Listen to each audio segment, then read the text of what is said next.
Olá, bom dia, boa tarde, boa noite. Mais um videozinho aqui pro nosso canal, que a gente tá aqui construindo aos pouquinhos. E eu espero que vocês estejam gostando e estejam aproveitando todos os shorts e vídeos que eu tenho postado. E aproveitem para me seguir, para curtir, me segue lá no Instagram, que também é Maternidade por Aline Moraes, TikTok, também é Maternidade por Aline Moraes. E a gente vai aí trocando essas experiências tão valiosas, né? E que confortam o coração da gente. Hoje eu vou falar sobre os primeiros erros que eu cometi aqui na minha maternidade de primeira viagem. E aí eu vou falar pra vocês que o erro mais frustrante pra mim no início foi o erro do enxoval. Muitos enxovais, até mesmo aqui da internet, e até a lista de enxoval que eu adquiri, falava para eu adquirir 6 peças de cada item. Porém, isso não foi o que eu precisei de fato nos primeiros dias de vida da Liz. Porque como ela nasceu no verão, ela nasceu em setembro, eu praticamente não precisei de nada de inverno. E aí, apesar de dormir no ar-condicionado e usar alguns macacões de pezinho, por exemplo, acabou que perderam-se algumas peças sem utilizar. Porque às vezes o calor era tanto e às vezes eu também não colocava numa temperatura muito baixa, até por uma questão de não prejudicar a respiração dela. Então, eu não usei todos os itens que seriam para inverno e estavam na lista dos enxovais. Um outro erro que eu cometi e que eu queria muito deixar de dica para vocês é deixar alguns assuntos para depois. Como, por exemplo, eu estudei muito superficialmente sobre sono. Estudei muito superficialmente sobre o uso de fraldas. Gente, depois eu descobri que tem um jeito certo de usar fraldas. Eu trocava fraldas de primos, assim, e sobrinhas, e eu achava que era a coisa mais simples. Mas não, tem um jeito certo de trocar fralda. A higiene do bebê. A questão das dobrinhas, assim, a Liz teve alguns problemas de assadura nas dobrinhas, até atrás da orelha, em lugar completamente inusitado. Isso me deu um estresse danado, demorou pra sarar, tive que levar ao médico. Então, essa questão da higiene do bebê foi uma coisa também que me deixou bem estressada, até chorei na época quando eu descobri, me senti uma mãe péssima, porque eu não percebi, porque eu não tinha analisado, enfim. Teve ainda também a questão de barulhos. Eu moro num rua muito barulhento, então a Liz tinha muito, se assustava muito, além do reflexo de Moro. E aí eu tive que depois fazer algumas adaptações, inclusive comprei uma cortina anti-ruído, eu vou mostrar depois, fazer um vídeo aqui sobre ela pra vocês, que foi uma coisa muito importante, porque os barulhos despertam muito eles, e aqui passa barulho tipo repentino, sabe? Uma moto discando descarga adulterada, então o som vem de uma vez e isso assusta bastante. Quando é um som alto contínuo, ela não se assusta, mas quando é um som alto repentino, ela se assusta. Então essa janela, essa cortina ajudou bastante. E aí outras coisas, por exemplo, eu não comprei meia, eu não comprei sapato, porque eu fiquei deixando tudo pra depois. E eu acho que eu deveria ter comprado pelo menos um de cada, pra deixar assim, de sobressalência, porque eu chegava às vezes na consulta, eu tava com os pezinhos dela de fora, eu ficava com vergonha. Enfim, besteira de mãe. Outra coisa que me deixou bastante insegura no meu maternar, no início, assim, foram as opiniões. Até mesmo, tipo, da minha mãe.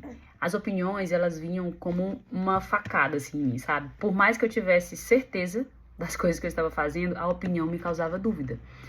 Entende? Tipo assim, eu tava na pediatra, ela falava por ali do umbigo. Não é pra colocar nada nesse umbigo, deixa só apenas limpa.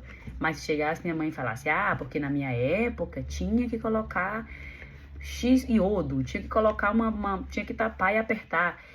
Isso já ia me deixando nervosa, sabe? Então, assim, mesmo você tendo confiança e certeza da sua opinião, a opinião de terceiros me deixava muito fragilizada, sabe? E eu não sei se era por causa do puerpério. Isso acontecia, sim, por causa do puerpério. Mas não só, porque até hoje, quando eu tenho algumas certezas e as pessoas trazem pra mim dúvidas das minhas certezas, eu fico insegura. E isso é realmente bem frustrante pra maternidade de primeira viagem, confesso.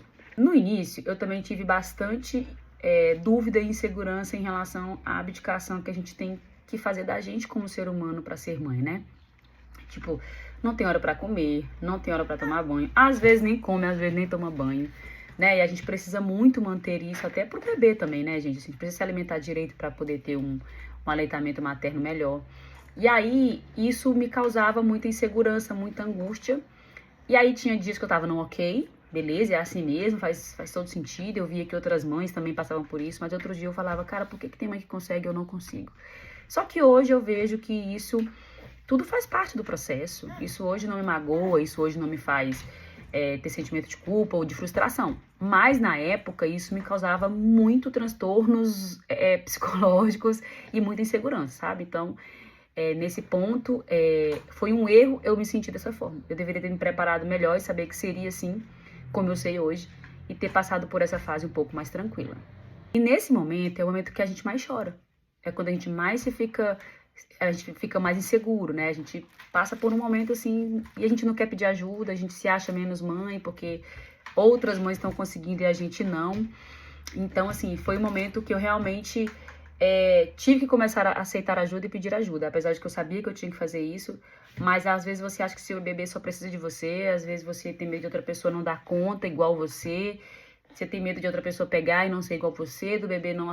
Enfim, você fica com um monte de loucuras na cabeça, um monte de pensamentos impostores, e hoje eu não teria isso, né? Então, se eu tivesse um segundo maternar, eu saberia passar muito melhor por isso. Eu teria um equilíbrio melhor para passar por esses diabinhos e esses anjinhos da nossa mente. Um outro fator que aconteceu muito no meu maternar foi que tinha sim um excesso de estímulo. Eu não estava muito atenta a essa questão, então muitas vezes eu coloquei a Liz para dormir na sala onde tinha televisão ligada e talvez por isso tá chorando, estão ouvindo?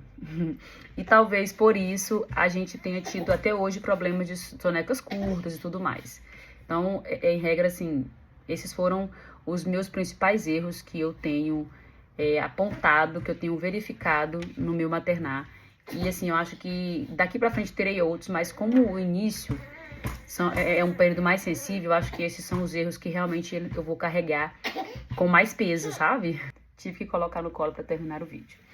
Então, esses foram os meus principais erros. Eu espero ter ajudado as mamães que estão aqui para que não cometam.